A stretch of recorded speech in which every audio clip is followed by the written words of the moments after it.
తాకట్లో ఉన్న మీ బంగారాన్ని విడిపించి ఆ రోజు ఆన్లైన్ రేటుకి కొంటాం. Sharma gold company. నమస్కారం, వెల్కమ్ టు సుమన్ టీవీ. నేను గీతాంజలి. సనాతన ధర్మంలో మనకి ఎన్నో సందేహాలు ఉంటాయి, అలాగే ఎన్నో సమస్యలని మనం ఎదుర్కొంటూ ఉంటాం.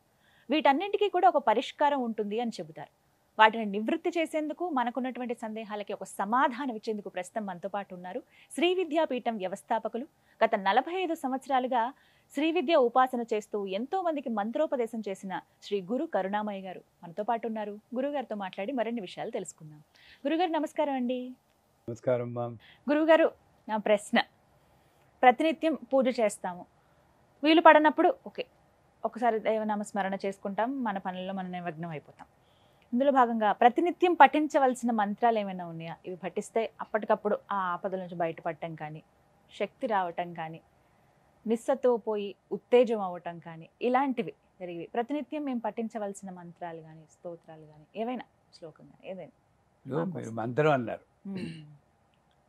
పొరపాటు నేనే మంత్రం చెప్తే పక్కన ఇంకోళ్ళు అన్న బీజాక్షరాలు చదవకూడదు, మంత్రం చదవకూడదు అని మళ్ళీ మీ వాళ్ళే ఎవరో అంటారు. చేత నొప్పింపక తానవ్వక తప్పించుకు తిరుగు, అది వాళ్ళు చెప్పింది. కలిసిపోయి తిరుగువాడు ధన్యుడు సుమతి. తప్పించుకుంటే ఎక్కడికి పోతాం మనం? ఆయన రోజుల్లో అది చెల్లింది. మీరు పద్యం అడిగారేమో అనుకున్నా. సో నొప్పింపక తానవ్వక కలిసిపోయి తిరిగివాడు ధన్యుడు సుమతి. ఈ కాలంలో అంచేత మధ్య మార్గంగా చెప్పాలంటే పెద్ద పెద్ద మంత్రాలు అక్కర్లేదమ్మా, చిన్న మంత్రాలు. శ్రీమాత్రే నమః ఎవరైనా చెప్పుకోవచ్చు. ఈ మంత్రం చెప్పుకుంటే మాత అన్న దృష్టితో నువ్వు పిలుస్తున్నావు కాబట్టి అది ఎలాగున్నా సరే ఆవిడ క్షమించి మంచి శుభాల్ని, సర్వతోముఖ అభివృద్ధి అంటారు. శ్రీమాత్రే నమః, శ్రీమాత్రే నమః, శ్రీమాత్రే అనుకుంటే సర్వతోముఖ అభివృద్ధి వస్తుంది.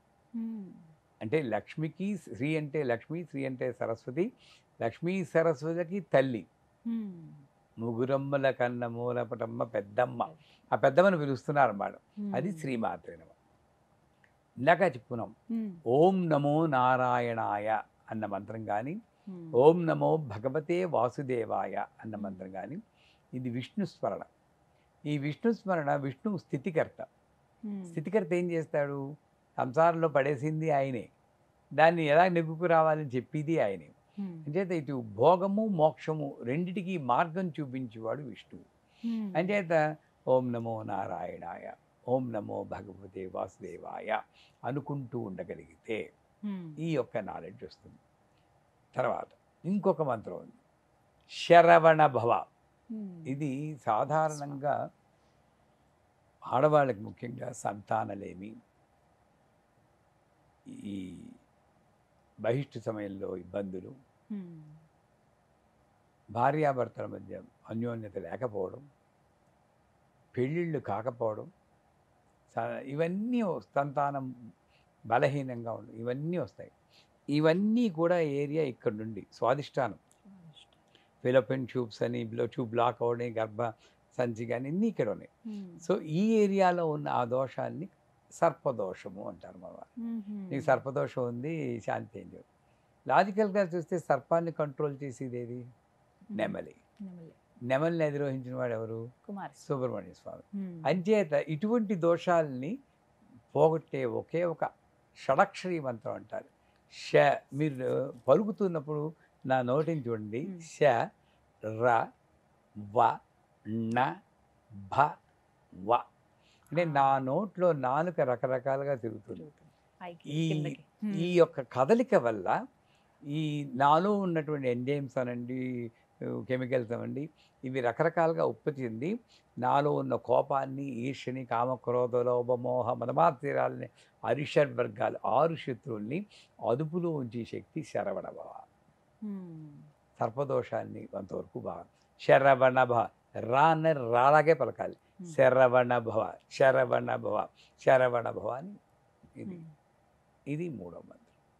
మొదటిది శ్రీమాత్రే నమః, ఓం నమో భగవతే వాసుదేవాయ, ఓం నమో నారాయణాయ, ఓం నమ శివ, శరవణ భవ. నెక్స్ట్ మంత్రం ఓం నమ శివాయ.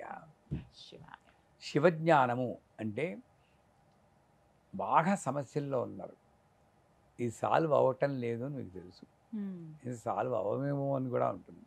ఇలాంటప్పుడు బ్యాక్ టు ద వాల్ అంటారు. అలాంటప్పుడు నేనేం చేయాలో నాకు తెలియదు. ఉమ్, అలాంటప్పుడు శివజ్ఞానము అంటే ఉమ్, పూర్ణమైన జ్ఞానం ఇచ్చి మోక్షాన్ని ఇచ్చేవాడు శివుడు. ఉమ్, ఓం నమ శివాయ, ఓం నమ శివాయ.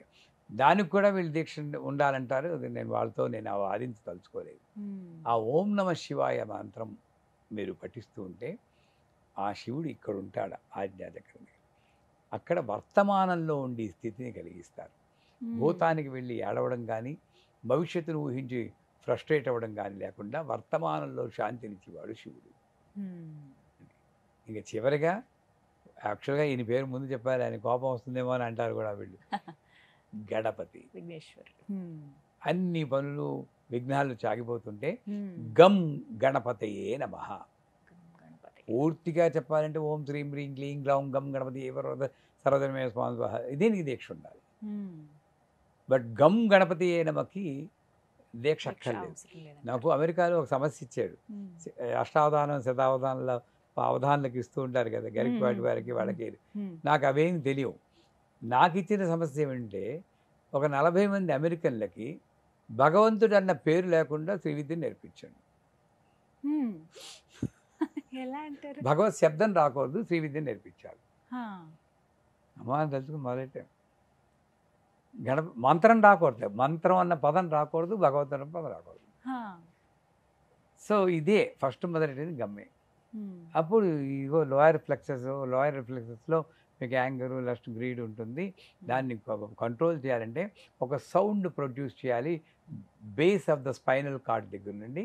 ఆ సౌండే gum. Um, can all of you say gum?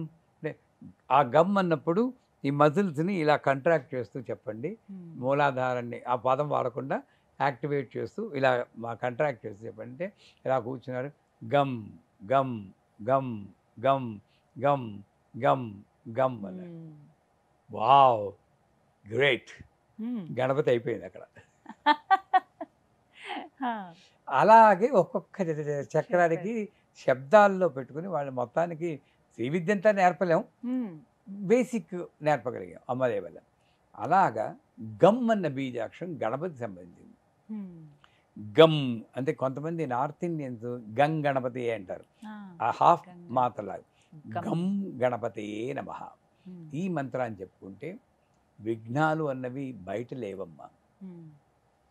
లోపల ఉన్నాయి. మైండ్లో ఉన్నాయి. ఉమ్, మనలో. పూజ చేస్తుంటేనే ఫలిస్తుందో లేదో అన్న అనుమానం నా విఘ్నం. ఉమ్, పిల్ల పెళ్లి చేస్తున్నప్పుడు ఇది సుఖంగా ఉంటుందో లేదో అన్న అనుమానం నా విఘ్నం. ఉమ్, ఇలాగ ప్రతిదానికి అనుమానపడుతున్నా అటువంటి విఘ్నాలు తొలగించేవాడు కాబట్టి. అంచేత ఈ 5 మంత్రాలు మళ్ళీ ఒకసారి చెప్తాను. ఉమ్. శ్రీమాత్రే నమః, ఓం నమో భగవతే వాసుదేవాయ, ఓం నమో నారాయణాయ, నారాయణాయ.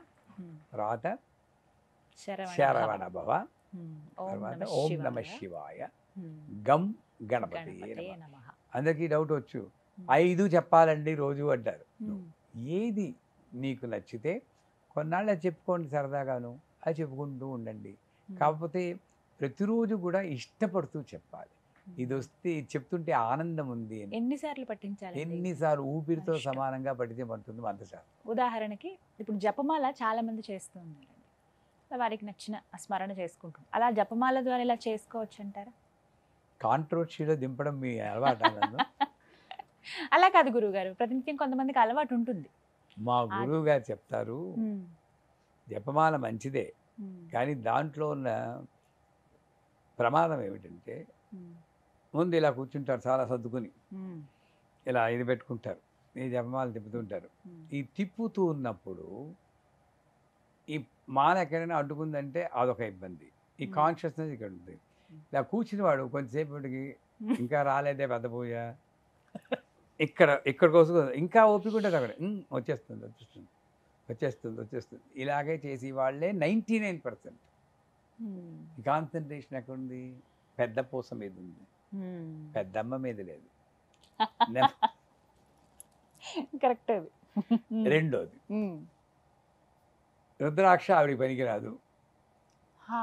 ఈ తులసి మాల వేసుకుంటే చాలా పవర్ఫుల్, చందనం మాల ఇంకా పవర్ఫుల్, స్ఫటిక మాల అండి అబ్బో బోల్డ్ పవర్ఫుల్. అంటే ఈ పవర్ఫుల్ అయిన మాలలన్నీ వేసుకుంటే జపం ఎందుకు, ఇంకా అసలు చేయగలే కదా. నా పవర్ మాలలో ఉంది అని భ్రమకు లోనై అసలు విషయం నుండి పక్కకు వెళ్తున్నాను నేను. హ్మ్. అంటే జపమాలే అక్కర్లేదు. అక్కర్లేదు. ఎలా చేయాలంటే ఇప్పుడు ఓం ఓం నమ శివాయ, ఓం నమ శివాయ, ఓం నమ శివాయ అనుకుంటూ ఉంటారు. ఏదో టైం ఒక నిమిషానికి ఎన్నిసార్లు చెప్పచ్చు, ఓ 50 సార్లు చెప్పచ్చు. గంట చేస్తే 3000 సార్లు అవుతుంది. అలారం పెట్టుకోండి మీ తృప్తి కొరకు, ఒక గంట. ఇంక కౌంట్ మర్చిపోండి. ఓం నమ శివాయ, ఓం నమ శివాయ, ఓం నమ శివాయ. ఎవరిని తృప్తిపరచుకోసం కౌంట్ ఆయన ఏమైనా వచ్చి అడిగాడా? మైండ్ గేమే కదా. ఇదన్నీ వదిలేసేయండి. ఫోకస్ మంత్రం మీద ఉండాలి, మాల మీద కాదు. ఆ రకంగా చెప్తుంటే చక్కగా ఎప్పుడైనా చేయొచ్చు ఈ మంత్రాలు. అన్నం తిన్నాక చేయొచ్చు, కారులో వెళ్తూ చేయొచ్చు, ఆఫీసులో కూర్చుని చేయొచ్చు, ప్యాంట్ వేసుకుని చేయొచ్చు, పంచ కట్టుకుని చేయొచ్చు, ఏవి కండిషన్ లేవు. ఆ స్మరణ తప్పులన్నీ మీద వేసేయండి కావలిస్తే. నేను అమ్మవారికి చెప్పుకుంటాను, ధైర్యం ఉండాలి. నీ నామం చెప్పుకుంటున్నప్పుడు నా దృష్టి ప్యాంటు మీద వాటి మీద లేదమ్మా. వీలున్నప్పుడు కట్టుకుంటాను నేను.